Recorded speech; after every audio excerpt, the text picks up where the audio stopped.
بالعقل كده، احنا اللي كنا بنلبس المريالة واحنا رايحين المدرسة الحكومة. المريالة اللي لونها كان بيتغير على حسب المرحلة، وفي كل مرة نقصرها شبر تقوم ماما ترجعها متر.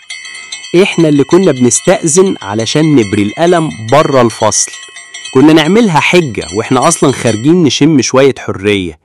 وكان فينا اللي بيرجع بالقلم مبري وفي ايده عود دراجون طالع بيه من المقصف.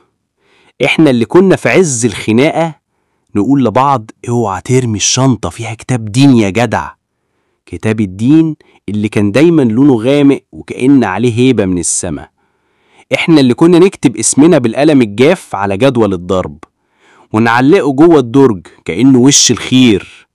احنا اللي ياما افتكرته بيزود الصوت، طلع بيكتب فوق الشريط عمرو دياب وهو بيقول راجعين راجعين يا هواه، وبقينا نسمع الأغنية مع صدى صوتنا جواها.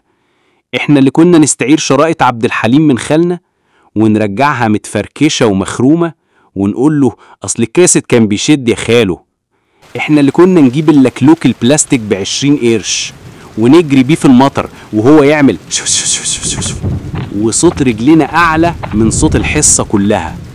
احنا اللي شفنا الدنيا قبل ما تتصور في موبايل وكنا بنعيش اللحظة مش بنقفلها بعد 15 ثانية ستوري. احنا جيل ما كانش عنده نت لكن عنده ناس، وكان عندنا 1000 طريقة نضحك بيها من غير فلتر ومن غير تيك توك. احنا جيل الزرار الأحمر يا حضرات، اللي كل ما ندوس عليه نرجع لذكريات لونها صافي وريحة ترابها ريحة فرحة.